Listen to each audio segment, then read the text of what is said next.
Have you ever driven alone at night and felt like you weren't really alone? Imagine being in the middle of a deserted road, just you, the roar of the engine, and a silent presence in the passenger seat. In this disturbing true story, a lonely truck driver hits the road and gives a ride to someone who just shouldn't be there. What seemed like just another trip turns into an inexplicable nightmare. If you like horror stories based on true stories, prepare to get goosebumps. But be careful. Once you hear this, you'll never look at the passenger seat the same way again. Stay until the end and discover the disturbing mystery of this night on the road. Let's go to the first story, the dawn passenger. The clock on the dashboard showed 2:37 in the morning. Truck driver Renato adjusted his fingers on the steering wheel, trying to shake off the fatigue that was weighing down his eyelids. He had already been driving for hours on a deserted road, surrounded only by twisted trees and spaced streetlights that barely illuminated the asphalt. The radio screeched to a distant station, and the silence that filled the truck's cabin was almost oppressive. It was then that he saw it, a silhouette on the side of the road. Renato frowned. Who in their right mind would be there, in the middle of nowhere at that hour in the morning? The figure looked like a man, tall, thin, with dark clothes that blended in with the darkness of the road. He raised one hand, asking for a ride. Renato hesitated. He knew it wasn't advisable to stop for strangers, but something about the man made him slam on the brakes instinctively. Maybe it was the tiredness, maybe it was the loneliness of the road taking its toll. The truck stopped a few meters ahead, and the rearview mirror reflected the slowly approaching figure. The door creaked open, and the man climbed into the cabin without saying a single word. Renato felt a strange shiver run up the back of his neck. He glanced quickly at the passenger. His face was thin, his skin was extremely pale, and his eyes were downcast, shadowed by the shabby cap he was wearing. "Where are you going?" Renato asked, trying to sound casual. The man took long seconds to respond. "Just a little further on." The voice was low, almost a whisper, and something about it made Renato's stomach turn. He shrugged, put the car in gear, and continued on his way. But the atmosphere inside the cabin was different now. The air felt heavier, the smell of diesel fuel mixed with something strange, something he couldn't immediately identify. Then, one detail made his heart race. The interior rear view mirror did not reflect the passenger. Renato swallowed, his mouth suddenly dry. His breathing became irregular. His chest began to rise and fall faster. Trying to hide his nervousness, he turned his head slightly, just to confirm. The passenger seat was empty, but he still felt a presence beside him. And that's when the voice sounded again, this time very close to his ear. "I've been here before." The truck almost left the road. Renato felt his blood run cold. The hands firmly on the steering wheel were now shaking slightly. He was absolutely sure that that man, or whatever it was in there with him just a few moments ago. But now, the passenger seat was empty.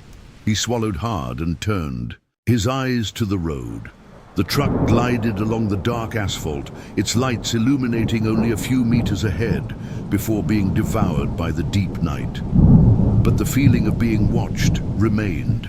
The radio hissed, and a strange interference invaded. The cabin, a low, muffled sound, as if it were breathing. Renato glanced at the inside rearview mirror, and there, at the very back of the cabin, he saw it. The man's silhouette sat in the back seat, motionless. But now the eyes were visible, and they were fixed on him. Her skin looked even paler. In the dim light from the dashboard, his mouth was half open, as if he wanted to say something, but said nothing. He just watched. Renato tried to ignore it. He tried to tell himself that it was just his tired mind, which was delirious because of the monotonous road and the endless night. But then, the passenger's chin began to slowly tilt to the side, unnaturally, as if the bones in his neck had no limit. And he smiled. Dread took over Renato. His foot pressed the accelerator without him noticing, and the truck began to gain speed. The cabin seemed smaller, the air more suffocating. He couldn't look back, but the rear-view mirror wouldn't let him forget that that man was still there. Until, suddenly, the radio stopped screeching, the engine seemed to roar louder, and the passenger disappeared again. Renato was no longer alone on that road, but he also didn't know who he was with. The truck continued cutting through the darkness of the road, but Renato could barely keep his eyes on the road. His mind was stuck on what he had just seen. That man, that smile. That wasn't normal, he tried to rationalize. Maybe he was too tired. Maybe it was just a strange reflection, a trick of light and shadow inside the cabin. But something inside him screamed that it wasn't just that. There was something very wrong with that ride. No longer able to ignore the constant shiver on the back of his neck, Renato quickly looked to the passenger seat. Empty. But now, something new was there. A photo. He was absolutely sure that photo hadn't been there before. His heart sped up. With shaking hands, he picked up the small piece of aged paper. The edge was worn, and the yellowish tone indicated that it was very old. He turned the photo over, and his stomach dropped. It was a black and white portrait, one of those very old ones, and it showed a man standing next to a truck that looked very similar to his own. The guy was wearing simple clothes, a hat slightly tilted on his head, and a smile identical to the one Renato had seen in the rearview mirror. It was the passenger, the same man, the same empty look, the same disturbing smile. But the scariest part came when Renato turned the photo over again and realized that there was something written on the back in shaky handwriting that had almost been erased by time. Never stop for him. The truck shuddered as it passed over a hole in the road, bringing Renato back to reality. He dropped the photo on the passenger seat as if it was burning. Who was that man? How had that photo gotten there? And the scariest of all, if it was never supposed to stop for him, why the hell was he there, inside the cabin? Renato felt his chest tighten as if he were being crushed. The truck drove along the deserted road, the roar of the engine being the only thing that filled the suffocating silence. But he knew he wasn't alone. The photo was still there, lying on the passenger seat, but he refused to look at it again. His instinct screamed at him not to take his eyes off the road, not to look in the rearview mirror, not to confirm what he felt.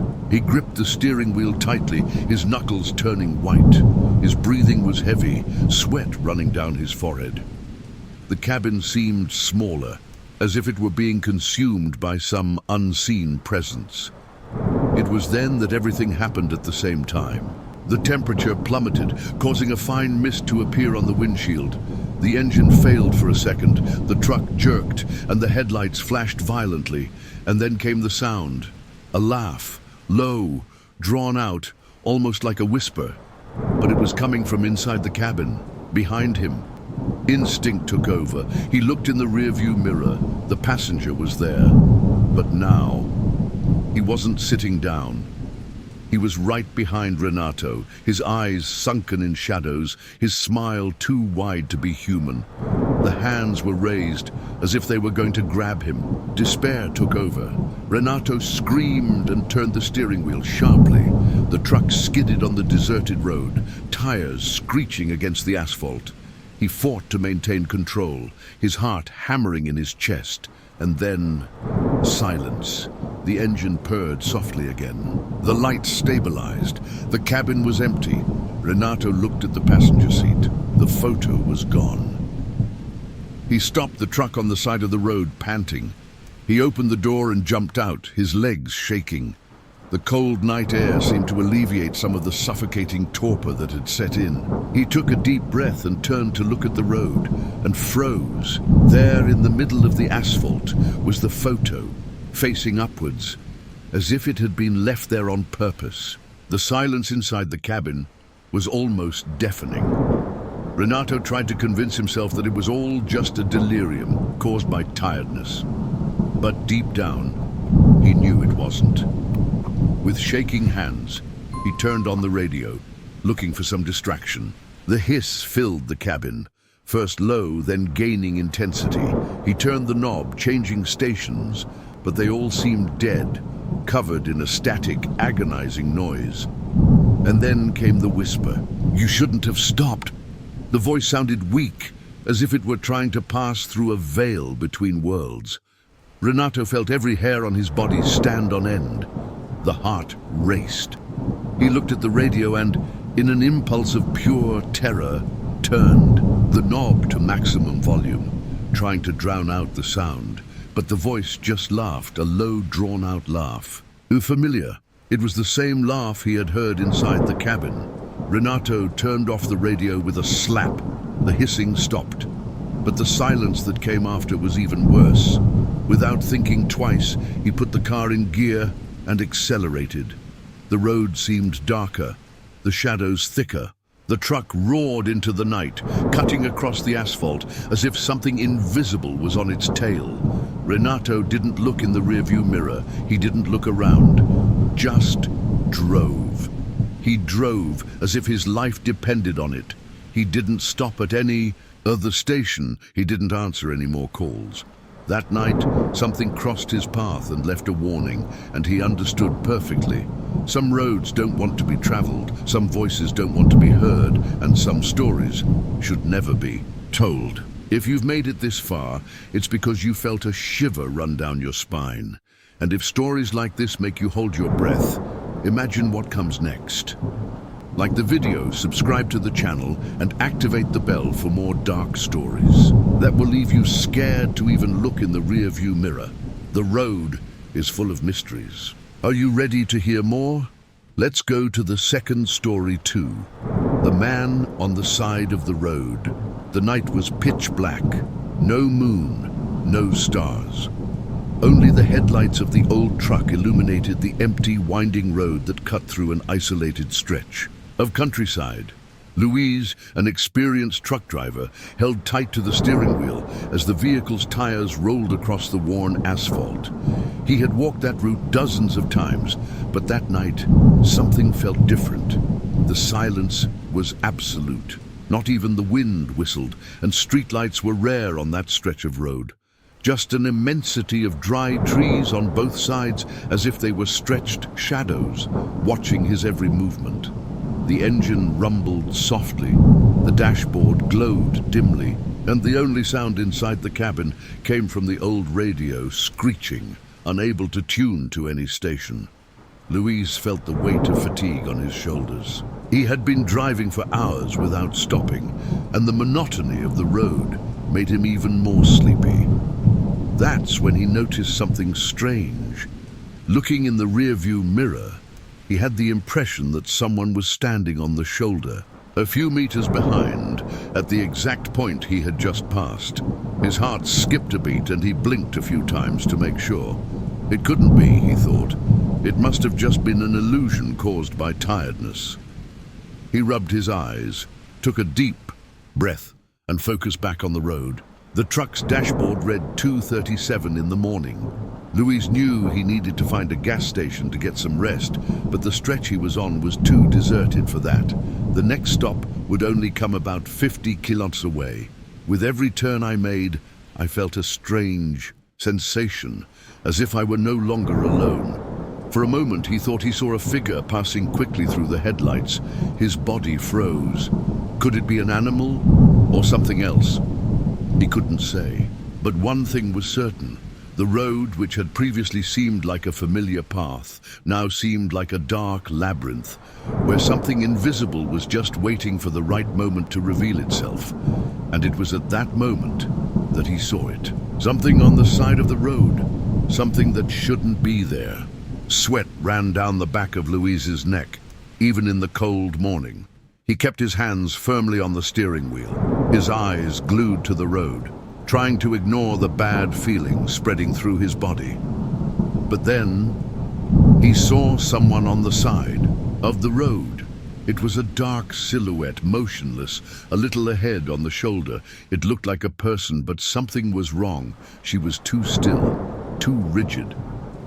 Louise frowned. Anyone needing help at this time, in the middle of nowhere? His truck driver instinct made him step on the brakes little by little, reducing speed as he approached. It was a man. He was wearing dark clothes, had a thin build, and had his back to the road, as if he was waiting for something. Louise felt a shiver run up his spine. From years of experience on the roads, I knew that this was not normal. Why would someone be there, standing there, without signaling for a ride? When the truck finally lined up with the guy, Louise expected him to turn around, to raise his hand, to make any movement, but the man didn't move. Louise's heart was beating fast. He tried to get a better look, shining the high beams on the figure. And then he noticed a frightening detail. The man's feet did not touch the ground. Louise's eyes widened and instinctively sped up. The truck roared, and he passed right by the stranger, his heart hammering in his chest. But he didn't have the courage to look in the rearview mirror. Something inside him told him that if he did that, he would see something that shouldn't be seen. But the road didn't end the nightmare. A few meters ahead, his blood ran cold. The man was there again, exactly the same, in the same position. Louise stepped on the accelerator. The truck gained speed and passed him again, and again, and again. That thing just wouldn't go away. It was as if the road was trapped in an endless cycle, a nightmare he couldn't escape. Now Louise knew.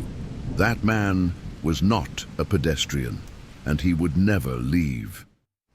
Sweat ran down Louise's temples. His hands were shaking on the steering wheel. His heart was beating so hard that he could barely hear the roar of the engine. That man, or whatever he was always there, waiting, repeating the same scene like an endless nightmare. He needed to get off that road. With his foot on the accelerator, Louise tried to stay focused. The speedometer rose, the tires bit the asphalt, and the truck roared like a beast on the run. But nothing helped.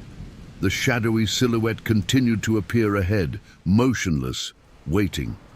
Louise didn't look in the rearview mirror. He knew that if he looked, he might see something his mind wasn't ready to comprehend. It was then that he heard the noise, a low click, like something scratching the metal of the cabin. He froze. The noise came from inside. With a chill running down his spine, he glanced at the passenger seat. Empty. But then the radio screeched. The noise cut through the early morning silence, like a muffled scream. The frequency fluctuated, buzzing, and interference sounded through the speaker. I hadn't touched the radio.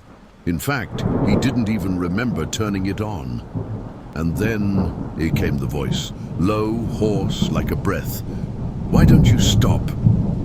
Louise's heart raced. He gripped the steering wheel tighter, trying to ignore what he had just heard. "It must be your mind playing tricks. It could only be. You've seen me." Louise pursed his lips. "No, I couldn't be listening to that. You know who I am." The truck driver felt an icy shiver run down his spine. He didn't want to know. The radio chirped again, and then absolute silence took over the cabin. No engine noise, no tire noise on the road. Nothing. Louise realized that, for a brief moment, it was as if he were driving through a void, a space where no sound existed, and it was in this impossible silence that something breathed behind him. A deep breath. Slow. Inside the cabin. Louise's skin crawled all over. There was someone there, or something. Louise kept his eyes fixed on the road, but his thoughts were a mess. That voice on the radio, that presence in the cabin, the suffocating feeling that I wasn't alone. But there was no time to think. He just wanted to get out of there. The GPS blinked. The screen glowed brightly, illuminating the cabin panel with a greenish light. It was as if it had turned on by itself. Louise knew he hadn't set any route. I hadn't typed anything, but now there was a destiny set in 12-kilometer turn right. The electronic voice of the GPS sounded strangely distant, as if it came from somewhere beyond the cabin. Luis felt a shiver. He had not programmed anything into the device, but suddenly there was a route.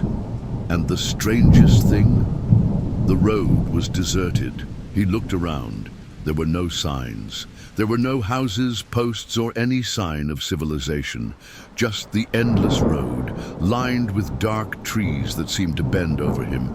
He took a deep breath and ignored the GPS. I would keep going straight. I wouldn't turn around. But then, the screen flashed again.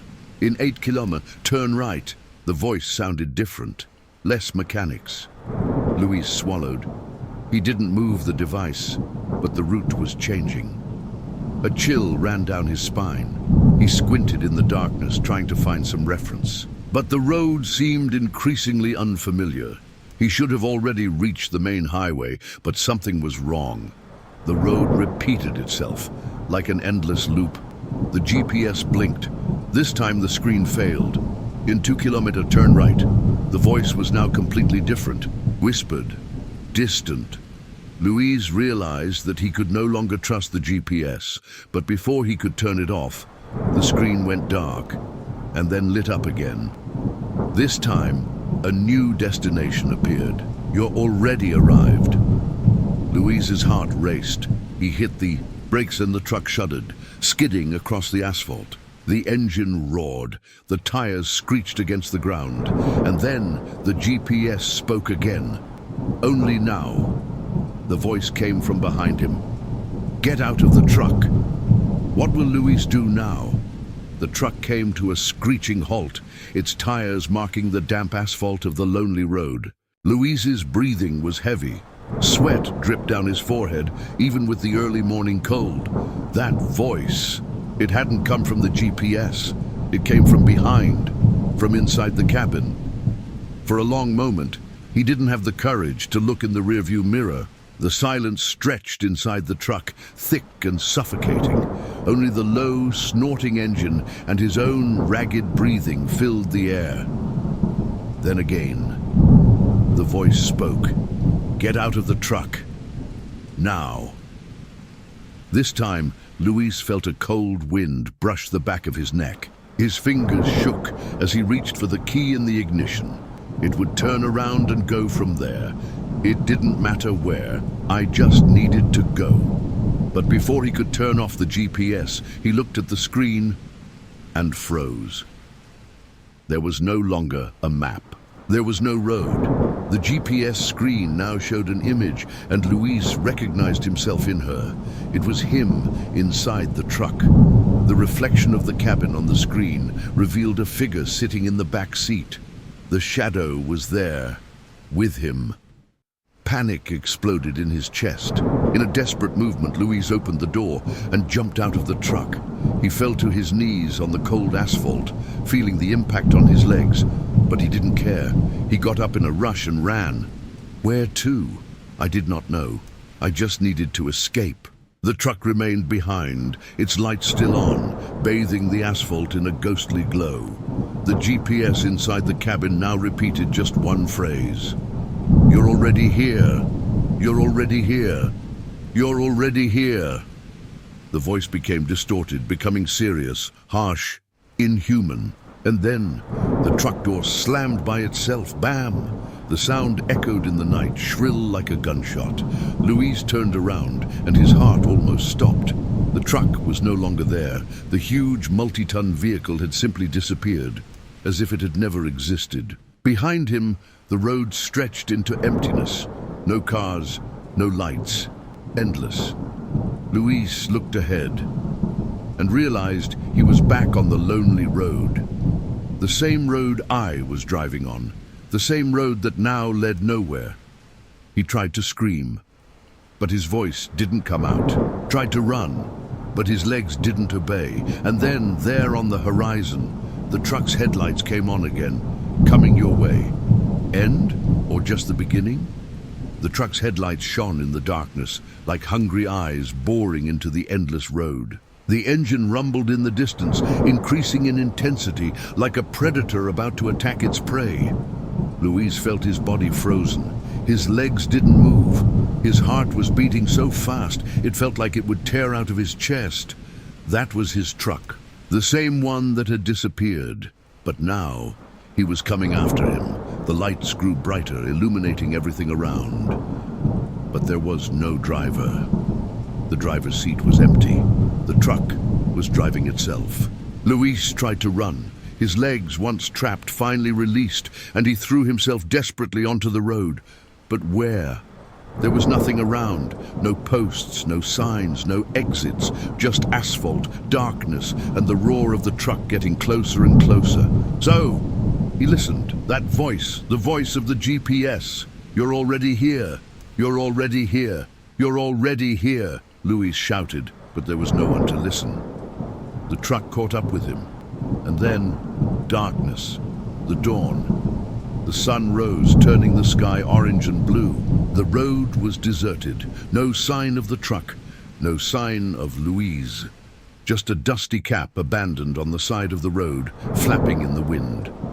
On the police radio, a call interrupted the morning silence. "Central, we have an abandoned truck in the middle of the road. Engine running, doors open, but no driver. Hold on, unit. What is the license plate number?" Silence. Then a heavy breath on the line. "Central. That's not possible." "What is it, unit?" "Repeat. That truck disappeared 10 years ago. End? Or is someone still driving on the road?" The police radio continued to crackle, silence taking over the line. The truck that disappeared 10 years ago reappeared out of nowhere. The police officers looked at each other, feeling a chill running down their spines. Neither of them wanted to be the first to approach. Something was wrong, very wrong. The agent holding the radio swallowed hard before responding. "Confirm the exact location of the vehicle." The other voice on the line hesitated. "The curious thing is that the truck is on the same road where it was last seen. Highway 66, the cursed section." The red and blue lights of the police car reflected on the truck's rusty bodywork. He was there, motionless, as if he was waiting for something, or someone. Then came the sound. From inside the cab, the truck's radio turned on by itself. The volume started low, almost a whisper, but grew until it filled the entire road. It was a breath, panting like someone trying to talk, trying to ask for help. One of the police officers took a deep breath and climbed onto the truck's footboard. With a shaking hand, he pulled the door open. It opened with a long, sharp creak.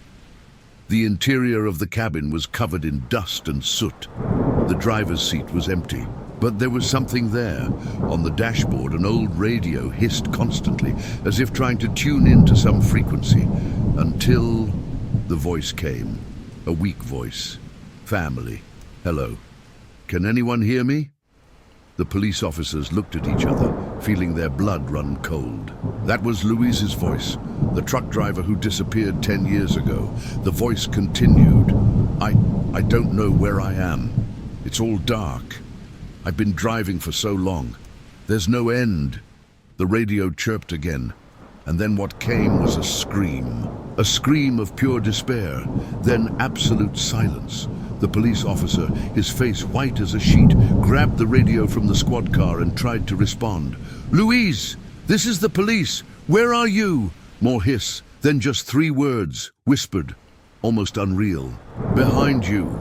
The last thing the police heard was the sound of the truck engine starting on its own, and then the headlights came on and the engine roared.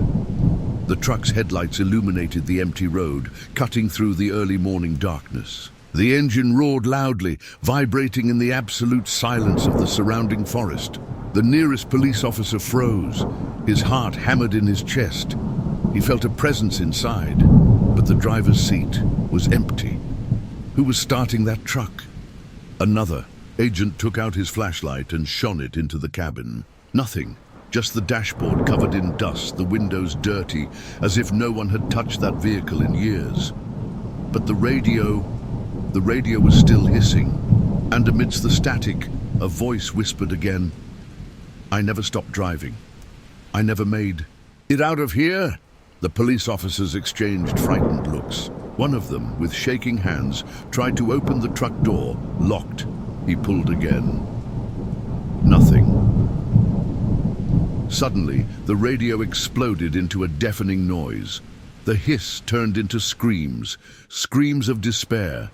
The officers backed away, feeling a shiver run up their spines. The engine accelerated on its own. The panel blinked uncontrollably. The speedometer went from 0 to 100 in seconds, but the truck wouldn't move. It was like he was trapped, or like you're trying to get away from something. The road warning then. Something on the windshield caught the attention of one of the officers. Handprints. Dirty hands. Hands that looked like trying to get out. "There's someone in there!" one of the agents shouted, approaching the door. But at the same moment, the radio changed frequency on its own, and a new voice whispered, "Don't open. If they open, he comes out." Icy air invaded the road. The police car's lights flashed. It was then that they realized the truck was not there to be found. He was sealed, arrested, and something inside him. I was waiting to be released. The police retreated. The radio let out one last static noise, and then everything went silent. The truck turned off on its own. The lights went out, and he remained there. Property, waiting. The mystery never ended. That. And night agents registered the case. The truck was towed, but records said it always returned to the road. Always at the same point. Always empty, and with the radio screeching. The mystery continues. And so, another disturbing story is lost in the darkness of the road. Or is it? If there's anything we learned today, it's that some doors should never be opened, and some roads should never be traveled. And now I ask you, would you have the courage to drive this stretch alone in the early hours of the morning? Comment below. I want to know your answer. But before you leave, don't forget, leave a like. So I bring more scary and true stories. Subscribe to the channel, because the next case could be even more terrifying. Activate the bell so you don't miss any dark stories like this. And now, are you ready for the next story? So click on the next video and come find out what awaits you in the darkness. See you there if you dare.